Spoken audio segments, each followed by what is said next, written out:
Hello दोस्तों, welcome to main point studies. आज हम पढ़ने वाले हैं चैप्टर 7 क्लास 10th का सिविक्स का, जिसका नाम है आउटकम्स ऑफ डेमोक्रेसी। और हम करने वाले हैं इसका पार्ट सेकंड, यानी फर्स्ट पार्ट पहले अपलोड हो चुका है, लिंक नीचे डिस्क्रिप्शन में दे रखा है, पहले वो जाकर देखना, तभी आपको चैप्टर अच्छे से क्लियर होगा दोस्त। ठीक है, क्योंकि फिलोसफिकल चैप्टर है, पहले अगर फर्स्ट पार्ट नहीं देखा होगा तो सेकंड पार्ट समझने में बहुत ज़्यादा दिक्कत आएगी और इवन समझ भी नहीं आएगा, तो इसलिए पहले फर्स्ट पार्ट जाकर देखना।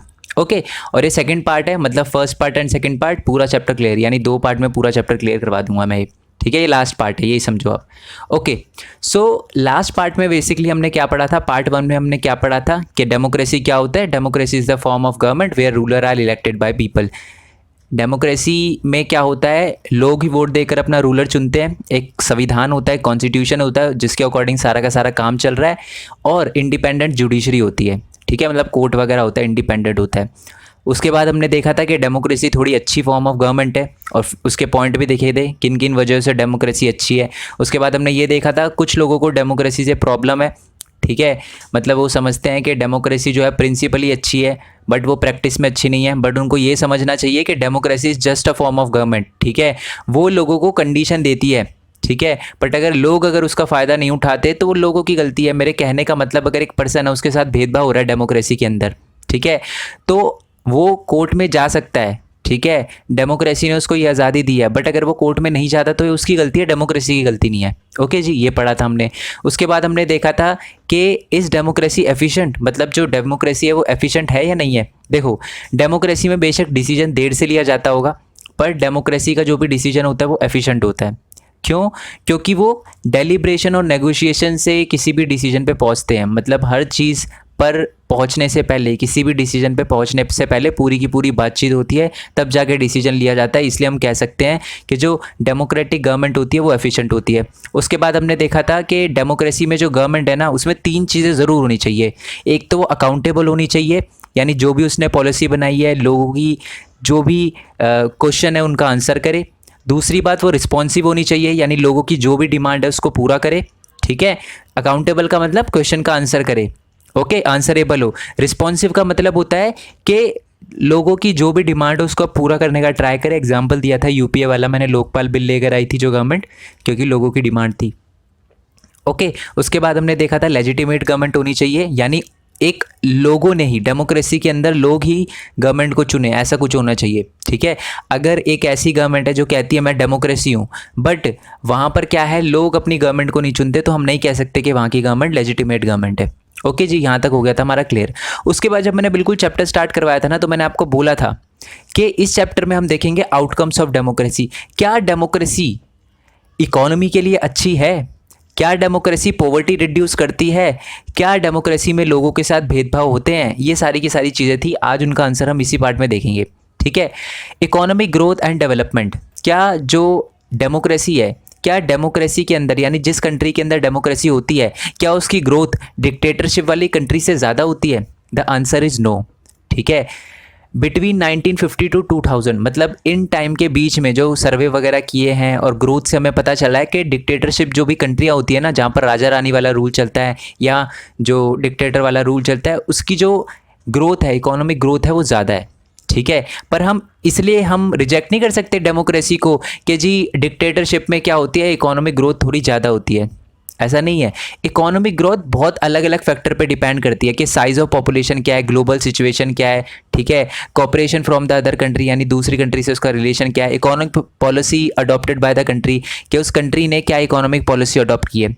मेरे कहने का मतलब, अभी अभी मैंने ये बोला कि 1950 टू 2000 के बीच में हमें ये पता चला है कि जो डेमोक्रेसी है उसकी जो ग्रोथ रेट है वो डिक्टेटरशिप वाली कंट्री से थोड़ा सा कम है।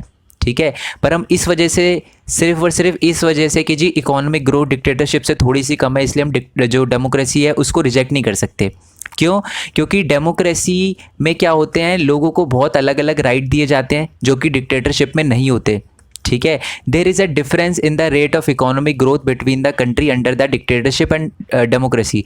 मतलब थोड़ा सा डिफरेंस रहता है। ठीक है, हम मानते हैं कि डिक्टेटरशिप का जो इकोनॉमिक ग्रोथ होता है वो थोड़ा सा ज़्यादा होता है डेमोक्रेसी से, पर डेमोक्रेसी में क्या होता है, बहुत सारे अलग पॉजिटिव आउटकम्स हैं, जैसे लोगों को राइट मिलते हैं डेमोक्रेसी में, इसलिए कहीं ना कहीं लोग डेमोक्रेसी को ज़्यादा प्रेफर करते हैं।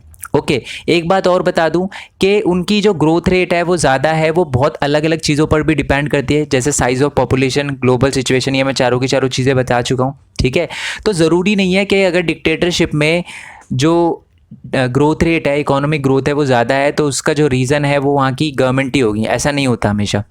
ठीक है, मान लो अगर कोई कंट्री है, ठीक है, जिसका जो एरिया है वो बहुत छोटा है और वहाँ पर राजा है, तो ऑब्वियस ही बात है छोटा एरिया होगा, कम पॉपुलेशन होगी, तो कहीं ना कहीं अच्छा डेवलपमेंट कर पाएंगे, इकोनॉमिक ग्रोथ कर पाएंगे। आप देखो इंडिया जैसी बहुत बड़ी कंट्री है तो कहीं ना कहीं ग्रोथ होने में थोड़ा बहुत तो टाइम लगेगा ही ना। तो हम इस पर गवर्नमेंट को कोई ब्लेम नहीं कर सकते कि जी यहाँ डिक्टेटरशिप है, यहाँ डेमोक्रेसी है। ये कहीं ना कहीं अलग फैक्टर जैसे साइज ऑफ पॉपुलेशन पे भी कभी ना कभी इकोनॉमिक डिपेंड करती है। ठीक है, तो हमको ये समझ आ गया कि जो इकोनॉमिक ग्रोथ और डेवलपमेंट के मामले में जो हमारी डेमोक्रेसी है वो थोड़ा सा पीछे है डिक्टेटरशिप से, पर हम डेमोक्रेसी को सिर्फ इसलिए रिजेक्ट नहीं कर सकते क्योंकि उसकी इकोनॉमिक ग्रोथ जो है वो कम है। क्यों? क्योंकि जो इकोनॉमिक ग्रोथ है वो और अलग अलग फैक्टर पे भी डिपेंड करती है।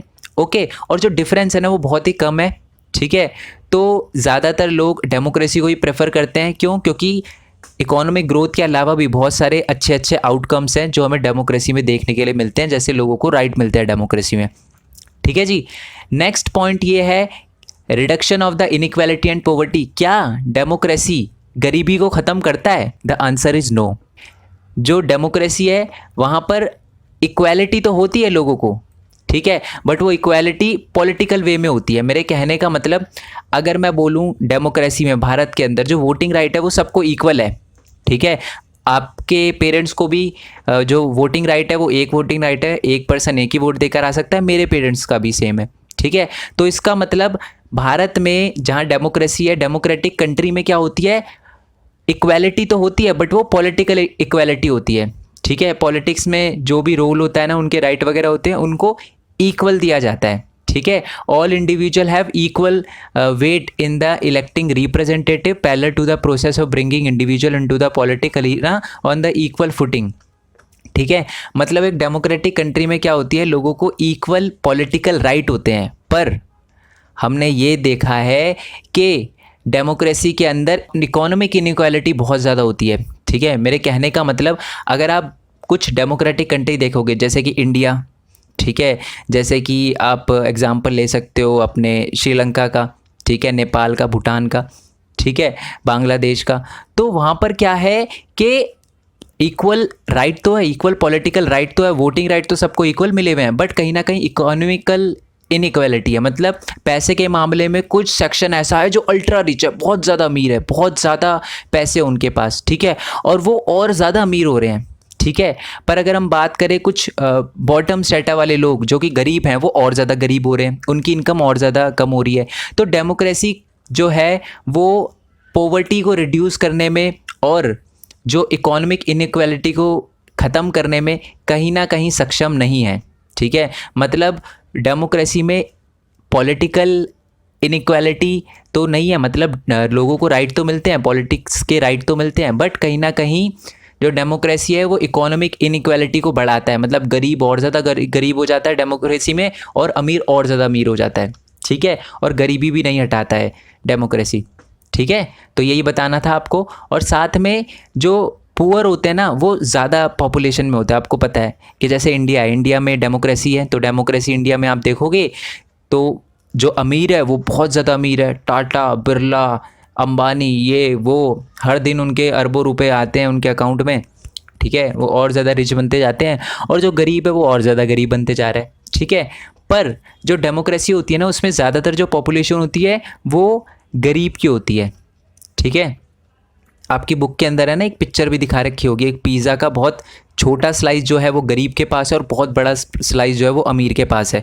ठीक है, और जो गरीब है ना वो उसको बहुत बड़ा दिखा रखा है, मतलब उसकी पॉपुलेशन बहुत बड़ी है, और जो अमीर है उसकी पॉपुलेशन बहुत छोटी है। मेरे को पिक्चर मिल गई तो मैं ज़रूर लगाऊंगा यहाँ पर।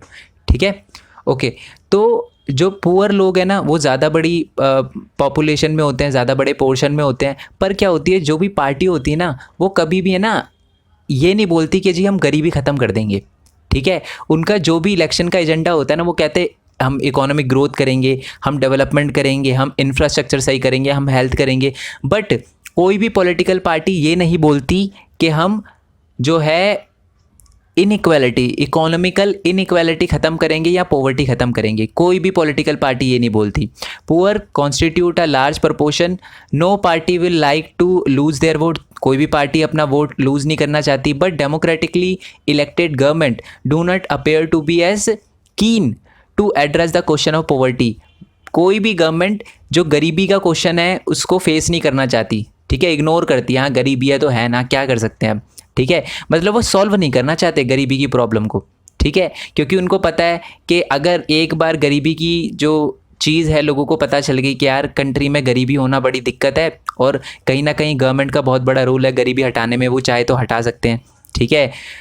पर इससे क्या होगा कि गवर्नमेंट पे फिर प्रेशर बढ़ेगा, ठीक है, और अगर गवर्नमेंट नहीं कर पाई तो वो हार जाएगी। तो इसलिए वो क्या करती है कि कोई भी इलेक्टेड गवर्नमेंट होती है ना, वो गरीबी का क्वेश्चन साइड में कर देती है और इकोनॉमिक ग्रोथ और इंफ्रास्ट्रक्चर और इन सारी की सारी चीज़ों को लेकर आ जाती है, ठीक है, ताकि पॉवर्टी वाले क्वेश्चन का आंसर ना करना पड़े।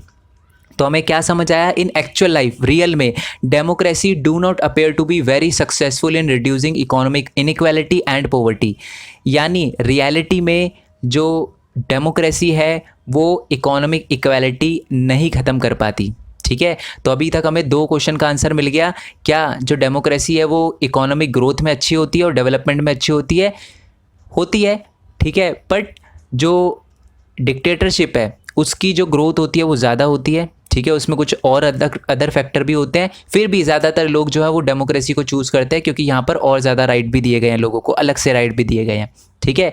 और नेक्स्ट जो क्वेश्चन था वो था हमारा इनइक्वालिटी और पॉवर्टी को लेकर। तो हम कह सकते हैं कि जो डेमोक्रेसी है वो एक तरह से इकोनॉमिकल इनइक्वालिटी और पॉवर्टी को रिड्यूस करने में फेल है, ठीक है, पूरी तरह सक्सेसफुल नहीं है। नेक्स्ट जो हम क्वेश्चन देखेंगे, अकोमोडेशन ऑफ सोशल डाइवर्सिटी, क्या जो डेमोक्रेटिक कंट्री है क्या हर सोशल कैटेगरी के लोगों की यहाँ पर रिस्पेक्ट होती है? मैं एक एग्जांपल देता हूँ आपको, ध्यान से सुनना। जैसे कुछ ऐसी कंट्री होती है जहाँ पर राजा रानी वाला रूल है, ठीक है, तो राजा जिस धर्म से होता है ना वो अपने लोग भी चाहता है कि उसी धर्म के लोग रहे, ठीक है, और कहीं ना कहीं जो किंग होता है वो भेदभाव करता है दूसरे रिलीजन के लोगों के साथ, ठीक है।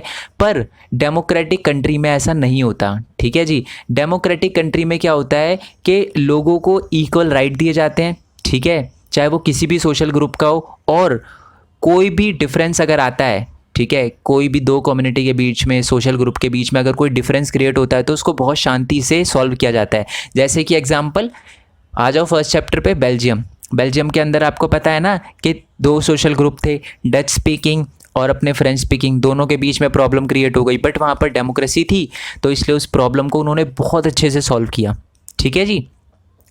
पर अगर वहाँ पर राजा रानी वाला रूल होता और राजा जो होता वो फ्रेंच कम्युनिटी से होता, फ्रेंच स्पीकिंग होता, तो वो तो डच को बिल्कुल ही बाहर कर देता, है ना। तो कहीं ना कहीं हम बोल सकते हैं कि जो डेमोक्रेसी है वो अकोमोडेशन ऑफ सोशल डाइवर्सिटी में बहुत अच्छा रोल निभा रही है, ठीक है। Do democracy lead to peaceful harmonious life among the citizen and आएगा और डिफरेंट सोशल ग्रुप, मतलब एक डेमोक्रेसी में क्या जो लोग हैं वो पीसफुल और हार्मोनियस लाइफ जी सकते हैं? अलग अलग डिफरेंट सोशल ग्रुप के लोग बिल्कुल जी सकते हैं। देखो हम 2 सोशल ग्रुप के बीच में जो डिफरेंस है उसको ख़त्म तो नहीं कर सकते। मेरे कहने का मतलब अगर 2 सोशल ग्रुप है, एक फ्रेंच स्पीकिंग है एक डच स्पीकिंग है, अब उनके बीच में जो गैप है वो कभी ख़त्म नहीं हो सकता, क्योंकि ऑब्वियस सी बात है एक फ्रेंच बोलता है एक डच बोलता है तो गैप तो बिल्कुल ख़त्म होने से रहा। पर उन दोनों के बीच में जो भी प्रॉब्लम है ना हम उसे सॉल्व कर सकते हैं डेमोक्रेसी के अंदर, ठीक है।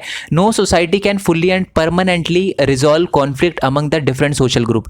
डच स्पीकिंग और फ्रेंच स्पीकिंग के बीच में अभी भी थोड़ी बहुत प्रॉब्लम होगी, पर we can learn to respect these difference as we can evolve mechanism to negotiate the difference। पर हम उस जो डाइवर्सिटी है कि फ्रेंच स्पीकिंग और डच स्पीकिंग मान लो बेल्जियम के अंदर है तो कॉन्फ्लिक्ट तो बेशक होंगे, हम परमानेंट उस जो कॉन्फ्लिक्ट है उसको ख़त्म तो नहीं कर सकते, पर हम उस डाइवर्सिटी को एंजॉय कर सकते हैं, ठीक है। अगर फ्रेंच स्पीकिंग और डच स्पीकिंग मिलकर रहे, ठीक है, तो कभी भी दोबारा ऐसी प्रॉब्लम आने का चांस ही नहीं रहेगा। और वो मिलकर कैसे रह सकते हैं? वो मिलकर तभी रह सकते हैं जब लोगों को इक्वल राइट मिले, और इक्वल राइट सबसे ज़्यादा कौन सी गवर्नमेंट में मिलते हैं? डेमोक्रेटिक गवर्नमेंट में मिलते हैं, ठीक है। क्लियर हो गया?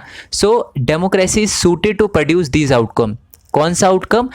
अकोमोडेशन ऑफ सोशल डाइवर्सिटी वाला, यानी डेमोक्रेसी में लोगों को इक्वल राइट होते हैं, उनकी डाइवर्सिटी की रिस्पेक्ट होती है। ठीक है, मैं रिवाइज करवाऊंगा एक बार ये वाला टॉपिक पढ़ाने के बाद दोबारा से। ठीक है, non democratic regime often turn to blind eye और suppress the internal social difference, यानी अगर नॉन डेमोक्रेटिक गवर्नमेंट होगी, अगर राजा रानी वाला सिस्टम होगा, राजा मान लो बेल्जियम के केस में राजा जो होता फ्रेंच कम्युनिटी से होता, तो फिर वो आंख बंद कर लेता, डच की जो राइट है या डिमांड है उसको पूरा ही नहीं करता, और अगर कोई बोलता डच स्पीकिंग कोई बोलता फालतू किंग से तो उसको मारता किंग, है ना, सरप्रेस कर देता उनके मूवमेंट को, है ना। तो अगर बात करो अकोमोडेशन ऑफ सोशल डाइवर्सिटी की, तो कहीं ना कहीं डेमोक्रेसी बहुत ज़्यादा अच्छी है। डेमोक्रेसी में सोशल डाइवर्सिटी की रिस्पेक्ट होती है।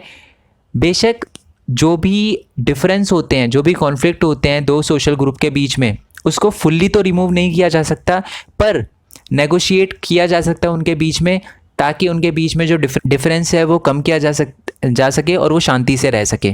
ठीक है जी।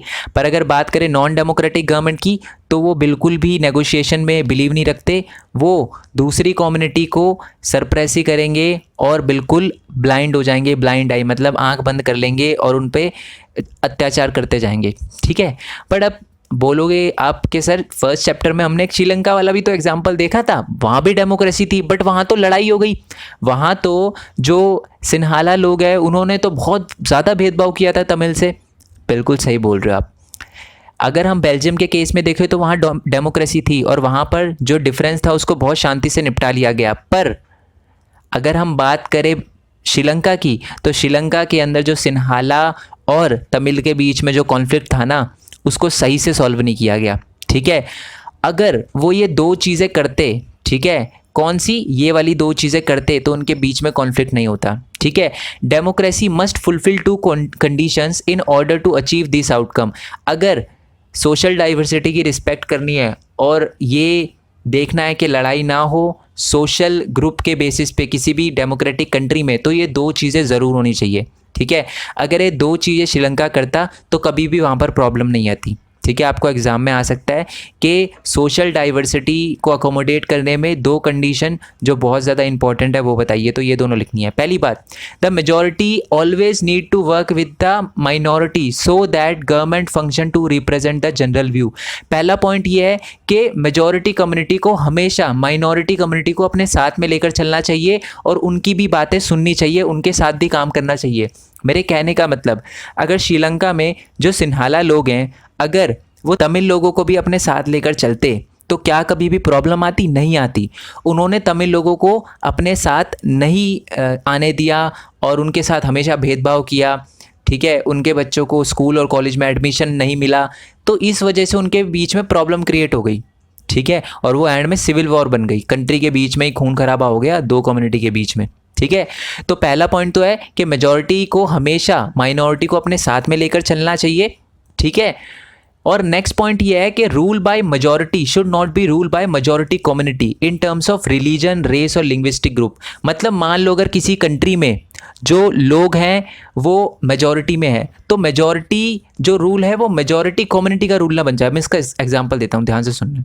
देखो, श्रीलंका में बेशक सिन्हाला जो है वो मेजॉरिटी में थे, पर उनको मेजॉरिटी कम्युनिटी के लिए काम नहीं करना चाहिए था, उनको सबके लिए काम करना चाहिए था। अगर वो तमिल लोगों के लिए भी काम करते, अगर उनके बच्चों को भी स्कूल कॉलेज में एडमिशन देते, तमिल लैंग्वेज को भी रिकॉग्नाइज करते और साथ ही में जो तमिल जो लोग हैं उनको उनके राइट्स को मानते, तो कभी प्रॉब्लम ही नहीं आती। पर उन्होंने क्या किया, मेजॉरिटी में तो थे वो, उन्होंने मेजॉरिटी कम्युनिटी के लिए काम करना स्टार्ट कर दिया, अपने धर्म के लिए, अपने भाषा के लिए काम करना स्टार्ट कर दिया सिर्फ और सिर्फ।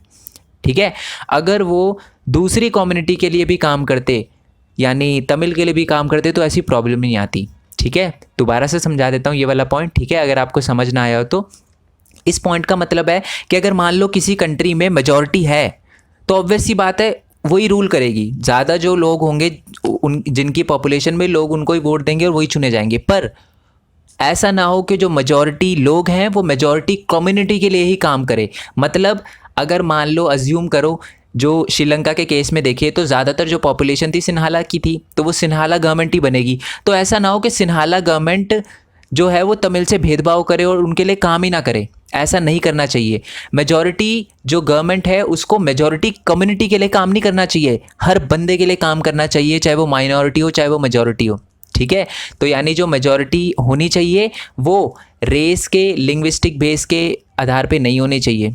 ठीक है जी, आई होप ये क्लियर हो गया हो।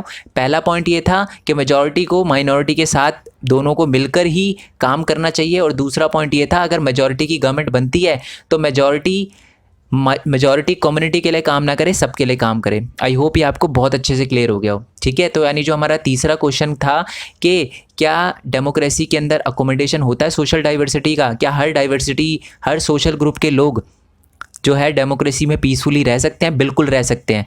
ठीक है, अगर हम अदर फॉर्म ऑफ गवर्नमेंट की बात करें जहाँ डेमोक्रेसी नहीं है, वहाँ पर क्या होता है, दूसरे सोशल ग्रुप को हमेशा सरप्रेस किया जाता है, मारा जाता है, आंख बंद कर ली जाती है जब उनके राइट्स की बात आती है। बट डेमोक्रेसी में ऐसा नहीं होता। डेमोक्रेसी एक ऐसा मैकेनिज्म प्रोवाइड करती है जहाँ पर कॉन्फ्लिक्ट को ख़त्म किया जा सके और शांति से सारे के सारे ग्रुप रह सके और उनकी डिमांड्स को पूरा किया जाता है। ठीक है, पर डेमोक्रेसी में भी दो चीज़ होनी चाहिए। ठीक है, नहीं तो श्रीलंका वाली कहानी बन सकती है। पहला पॉइंट तो ये है कि जो माइनॉरिटी है और मेजॉरिटी दोनों साथ में मिलके चले, साथ में मिलके डिसीजन ले जितना हो सके। और नेक्स्ट पॉइंट ये है कि जो मेजॉरिटी कम्युनिटी है वो ऐसा ना हो कि सिर्फ मेजॉरिटी कम्युनिटी के लिए काम करे, उसे सबके लिए काम करना चाहिए। ठीक है, ओके जी, ये हो गया। अब हम बात करने वाले हैं लास्ट टॉपिक के बारे में, that is dignity and the freedom of citizen. क्या डेमोक्रेसी के अंदर एक इंडिविजुअल की फ्रीडम की रिस्पेक्ट करी जाती है, उसकी डिग्निटी की रिस्पेक्ट करी जाती है? मेरे कहने का मतलब आपको जैसे कि पता है कहीं कहीं पर ऐसा होता है जहाँ पर फीमेल्स के साथ भेदभाव होता है, फीमेल्स ये नहीं कर सकती, वो नहीं कर सकती, उनको ये करने की फ्रीडम नहीं है, वो करने की फ्रीडम नहीं है। ठीक है, और साथ में कुछ ऐसी भी जगह है जहाँ पर क्या होता है, कास्ट के बेसिस पे होता है कि ये वाली कास्ट यहाँ पर नहीं जा सकती, ये वाली कास्ट इस कुएं से पानी नहीं ले सकती, ये नहीं कर सकती, वो नहीं कर सकती। तो इस मामले में क्या डेमोक्रेसी सही है? मेरे कहने का मतलब क्या डेमोक्रेसी लोगों को राइट देती है, लोगों को फ्रीडम देती है, लोगों की डिग्निटी की रिस्पेक्ट होती है डेमोक्रेसी में? ठीक है जी, आज हम यही टॉपिक देखने वाले हैं। Democracy stand much superior to any other form of government in promoting the dignity and the freedom of individual. जब भी इंडिविजुअल की डिग्निटी और फ्रीडम की बात आए ना, तो जो डेमोक्रेसी है वो सबसे बेस्ट है, यानी डेमोक्रेसी में ही सबसे ज़्यादा फ्रीडम दी जाती है लोगों को। ठीक है, एक्चुअल में मैं आपको बता दूं जो बेस है ना डेमोक्रेसी का, ठीक है, वही फ्रीडम है। मतलब ये तो कंफर्म है कि डेमोक्रेसी में फ्रीडम तो दी ही दी जाती है, क्योंकि यही बेस है डेमोक्रेसी का, इसी पे डेमोक्रेसी चलती है। ठीक है, the passion for respect and the freedom are the basis of democracy. ठीक है, ओके, अब हम दो चीज़ें देखेंगे। ठीक है, और मैं आपको बताऊंगा कि हम कैसे कह सकते हैं कि डेमोक्रेसी में लोगों की डिग्निटी की रिस्पेक्ट होती है। ठीक है, मैं किस बेसिस पे कह रहा हूँ ये भी आपको एग्जांपल बताऊंगा, वही लिखा हुआ है मैंने। Democracies throughout the world have recognise this at least in the principle. ठीक है, मतलब डेमोक्रेसी के अंदर बेशक भेदभाव होता है। ठीक है, ध्यान से सुनना, किसी भी कंट्री के अंदर भेदभाव हो सकता है। ठीक है, राजा रानी वाले सिस्टम में भी भेदभाव हो सकता है और डेमोक्रेसी में भी भेदभाव हो सकता है, पर डेमोक्रेसी के अंदर उसको लीगली सपोर्ट नहीं किया जाता। मेरे कहने का मतलब अगर राजा रानी वाले सिस्टम में राजा का कुछ और धर्म है, आपका कुछ और धर्म है, तो आपके साथ भेदभाव होगा तो ठीक है, हो गया भेदभाव, क्या दिक्कत हो गई? मतलब अब कुछ एक्शन नहीं लिया जाएगा जिसने आपसे भेदभाव किया। बट डेमोक्रेसी के अंदर अगर आपकी फ्रीडम पे कोई अंकुश लगाता है, आपसे भेदभाव करता है और आपको बोलता है आप यहाँ नहीं जा सकते, आप इस जाति के हो, आप यहाँ नहीं जा सकते, आप फीमेल हो, आप ये काम नहीं कर सकते, आप ये नहीं कर सकते, आपको इतनी सैलरी दी जाएगी, तो आप उसके खिलाफ आवाज़ उठा सकते हो। और डेमोक्रेसी में ऐसा करना इनलीगल है। ठीक है, आप भेदभाव नहीं कर सकते, आपको एज अ क्राइम माना जाएगा जो आपने किया है, अगर किसी के साथ भेदभाव किया है on the basis of caste और on the basis of gender. ठीक है जी, तो कम से कम डेमोक्रेसी में जो है उसको लीगली सपोर्ट नहीं किया, लीगली और मॉरली इस डिस्क्रिमिनेशन को सपोर्ट नहीं किया गया। ठीक है, जबकि जो नॉन डेमोक्रेटिक गवर्नमेंट होती है उसमें इसको सपोर्ट किया जाता है कि हाँ जी भेदभाव ठीक है, बट डेमोक्रेसी में किसी भी चीज़ का भेदभाव टॉलरेट नहीं किया जाता। ठीक है, ये हम कुछ एग्जांपल से देखेंगे, बताता हूँ मैं आपको कौन से example. Democracy throughout the world have recognise at least in the principle. ठीक है, अब क्या बता रखा है कि for societies where have been built so long on the basis of subordination and domination, it is not simple matter to recognize that all the individual are equal। हमको पता ही है कि जो हमारी सोसाइटी है ऑल ओवर द वर्ल्ड, जितनी भी society है वो बनी ही ऊंची जात नीची जात के बेसिस पे है, और वो बनी ही है कि जी जेंडर के साथ फीमेल के साथ थोड़ा भेदभाव चलता है, वो बनी इस बेसिस पे है। तो कहीं ना कहीं दिक्कत होती है लोगों को इक्वल ट्रीट करवाने में, लोगों को इक्वल राइट देने में, ठीक है। हम ये नहीं कह सकते कि डेमोक्रेसी के अंदर जी बिल्कुल भेदभाव होता ही नहीं है, ना कास्ट के साथ ना जेंडर के साथ होता है, ठीक है। वुमेंस के साथ भी भेदभाव होता है और साथ में कुछ कास्ट ऐसी है, ठीक है, जिसको बहुत सारे लोग जो है दलित कहते हैं, उनके साथ भेदभाव होता है, बट डेमोक्रेसी के अंदर इसको लीगली सपोर्ट नहीं किया जाता। देखो, let us take an example, the dignity of women. The long struggle by the women have created some sensitivity that respect and the equal treatment of women are necessary ingredient of the democratic society, ठीक है। मतलब ये बोला गया है कि democracy के अंदर है ना, मतलब औरतों ने अपनी डिग्निटी के लिए, अपनी रिस्पेक्ट के लिए, अपनी फ्रीडम के लिए बहुत लंबी लड़ाई लड़ी है, ठीक है। और आज हम समझ चुके हैं कि एक अच्छी डेमोक्रेटिक सोसाइटी बनाने के लिए औरतों को भी इक्वल राइट देना बहुत ज़्यादा ज़रूरी है। That doesn't mean that women are actually always treated with respect. इसका मतलब ये नहीं है कि डेमोक्रेटिक कंट्री में हमेशा औरतों के साथ रिस्पेक्ट ही होती है, औरतों के साथ भेदभाव नहीं होता, होता है भेदभाव, ठीक है। औरतों के साथ भी भेदभाव होता है डेमोक्रेटिक सोसाइटी में, बट एक डेमोक्रेटिक सोसाइटी के अंदर इस चीज़ को लीगली और मॉरली अनएक्सेप्टेबल किया गया है, ठीक है। मतलब अगर आप डिस्क्रिमिनेशन करते हो, ठीक है, एक डेमोक्रेटिक सोसाइटी में वुमेन्स के साथ, तो ये बिल्कुल भी लीगली सही नहीं है, आप पे केस हो सकता है, ठीक है, और ना ही ये मॉरली सही है। तो हम कह सकते हैं कि डेमोक्रेटिक सोसाइटी के अंदर, एक डेमोक्रेटिक कंट्री के अंदर वुमेन की और हर इंडिविजुअल की, वुमेन की बात नहीं कर रहा, हर इंडिविजुअल की बात कर रहा हूँ, उनकी डिग्निटी और फ्रीडम की रिस्पेक्ट करी जाती है। हम ये नहीं कह सकते कि डेमोक्रेसी के अंदर भेदभाव नहीं होता, होता है जेंडर के बेसिस पे, कास्ट के बेसिस पे भी, ठीक है, बहुत सारे भेदभाव होते हैं, ठीक है। Same case with caste inequality, caste के नाम पे भी भेदभाव होते हैं, बट हमारी कंट्री के अंदर जहाँ भी डेमोक्रेसी है, उन सब डेमोक्रेटिक कंट्री के अंदर उसको लीगली और मॉरली सपोर्ट नहीं किया जाता। अब हम दूसरा एग्जांपल लेते हैं, राजा रानी वाले सिस्टम में। एक राजा है, ठीक है, वो किसी भी धर्म से बिलोंग करता है, ठीक है, और आप अगर दूसरे धर्म के हो और आप उस राजा रानी वाले सिस्टम में रहते हो, उस कंट्री के अंदर रहते हो, तो अगर आपके साथ भेदभाव होता है ना, तो आप कहीं नहीं जा सकते, ठीक है। मतलब आप कहीं भी नहीं जा सकते और ये नहीं बोल सकते कि जी मेरे साथ भेदभाव हो रहा है, ठीक है, कोई आपकी बात नहीं सुनेगा। बट डेमोक्रेसी के अंदर आपकी बात सुनी जाती है, आपके साथ भेदभाव होता है कास्ट के बेसिस पे या आपके जेंडर के बेसिस पे, तो आप आवाज़ उठा सकते हो और जो भी ऐसा करेगा उस पर लीगल एक्शन लिया जाएगा, ठीक है जी। आई होप ये आपको समझ आ गया हो। मतलब हमें क्या समझ आया कि डिग्निटी और फ्रीडम ऑफ सिटीज़न के मामले में जो डेमोक्रेसी है वो बेस्ट फॉर्म ऑफ गवर्नमेंट है, ठीक है, इन terms of promoting the dignity and freedom of individual. Okay, अब एक लास्ट छोटा सा टॉपिक दे रखा है, ये वही लिखा हुआ है जो मैंने आपको बताया। So we can say democracy promote the dignity and the freedom of individual. अब एक लास्ट पॉइंट देख रखा है कि democracy it's examination never get over, यानी हम हमेशा डेमोक्रेसी को है ना चेक करते रहते हैं। मेरे कहने का मतलब हमारी जो डिमांड है वो ख़त्म ही नहीं होती, ठीक है। पर एक पॉइंट है, एक बात ध्यान से सुनना, हम डिमांड किससे करते हैं, हम एक्सपेक्टेशन किससे करते हैं, जिससे हमें कुछ उम्मीद हो। इसका मतलब लोग जो ये कंप्लेंट करते हैं और लोगों की जो एक्सपेक्टेशन है ना डेमोक्रेसी से, ये खुद एक बहुत बड़ी सक्सेस है डेमोक्रेसी की, ठीक है। अब आप अगर राजा रानी वाले रूल में रहते हो तो क्या आप उससे कुछ एक्सेप्ट करोगे? आपको पता है वो राजा आपके साथ भेदभाव करेगा ही करेगा, तो आप उससे कुछ एक्सेप्ट नहीं करोगे। बट आप डेमोक्रेसी में एक्सेप्ट करते हो कि हमें राइट मिले। आप अपनी कंप्लेंट बताते हो डेमोक्रेसी में, क्योंकि आपको पता है कि यहाँ पर आपकी बात सुनी जाएगी, डेमोक्रेसी में आपकी बात सुनी जाएगी। तो हम कह सकते हैं कि complaining people are itself a testimony to the success of democracy.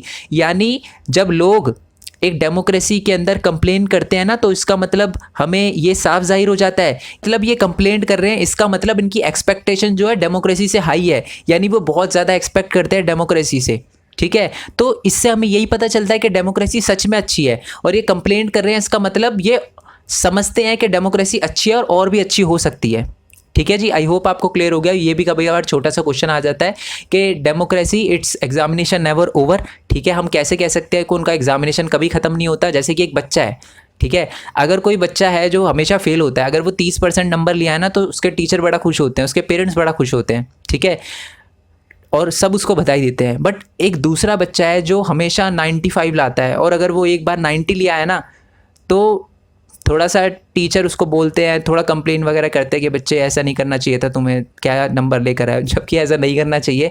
90 भी बहुत बड़ी बात होती है। पता नहीं टीचर और ये पेरेंट्स कब समझेंगे, ठीक है। वैसे नंबर का आपकी लाइफ से कोई लेना देना नहीं है, मैं पढ़ा रहा हूँ कि आप समझो। मैं पढ़ा इसलिए नहीं रहा कि आपके बहुत ज़्यादा नंबर आए और आप बहुत ही मतलब लट्टू तोता बन के करो, नहीं तो मैं सिर्फ आपको नोट्स दे देता, वो आप रट लेते। बट मैं आपको समझा इसलिए रहा हूँ क्योंकि ये चीज़ें हैं जो आप जब आगे जाओगे तो आपसे पूछी जाती है, ठीक है, और आपको ये सारी की सारी चीज़ें पता होनी चाहिए। इसलिए ही मैं ट्राई करता हूँ कि हर चीज़ को बहुत अच्छे से समझाऊँ। आपने देखा होगा कि इस वीडियो के अंदर भी मैंने एक टॉपिक को 3-3 बार समझाया, इसलिए नहीं कि आप उसको एग्ज़ाम में अच्छे से लिख कर आओ, इसलिए ताकि आप उसको अपनी लाइफ में उतार सको, अच्छे से समझ सको, ठीक है। क्योंकि बेशक मैथ्स का आपकी लाइफ में इतना रोल नहीं होगा, ठीक है, एक टाइम पर बेशक साइंस का इतना रोल नहीं होगा, बट ये सोशल साइंस आपके साथ लाइफ के हर पड़ाव में रहने वाली है, ठीक है। मैं इसलिए नहीं बोल रहा कि मैं सोशल साइंस का टीचर हूँ, मैं रियलिटी बता रहा हूँ, ठीक है। तो हमें समझ आ गया कि डेमोक्रेसी का एग्जामिनेशन ख़त्म कभी नहीं हो सकता।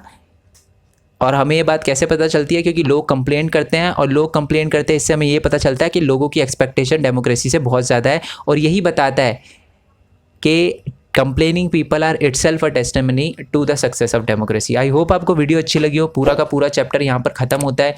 कोई भी क्वेश्चन वगैरह पूछना हो कमेंट बॉक्स में मेरे से पूछ सकते हो, कोई टॉपिक समझ नहीं आ रहा हो तब भी मेरे को कमेंट बॉक्स में पूछ सकते हो, नोट्स वगैरह चाहिए तो आप टेलीग्राम चैनल पर जाकर डाउनलोड कर सकते हो।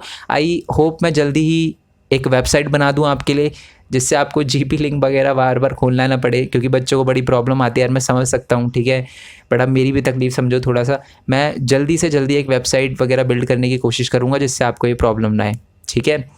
एंड मेरे न्यू चैनल का लिंक दे रखा है यार, उसको भी ज़रूर सब्सक्राइब करना। इंस्टाग्राम फेसबुक का लिंक भी दे रखा है, अगर आप फॉलो करना चाहो तो कर सकते हो। नोट्स के लिए मैं आपको बता चुका हूँ, टेलीग्राम चैनल ज्वाइन कर सकते हो, नहीं तो डिस्क्रिप्शन के अंदर एक जीपी लिंक दे रखा होगा, और डिस्क्रिप्शन में एक वीडियो दे रखी होगी how to download notes from GP link, ठीक है, इन फ़ोन यानी मोबाइल के अंदर कैसे कर सकते हो, तो वो देखकर आप ट्राई कर सकते हो। अगर हो जाता ठीक है, नहीं तो आप टेलीग्राम चैनल पे जाके डाउनलोड कर सकते हो, ठीक है जी। सो नेक्स्ट वीडियो के लिए स्टे ट्यून, नेक्स्ट चैप्टर के लिए स्टे ट्यून। तब तक के लिए थैंक यू सो मच। जय हिंद, जय भारत, वंदे मातरम। Thanks for your support.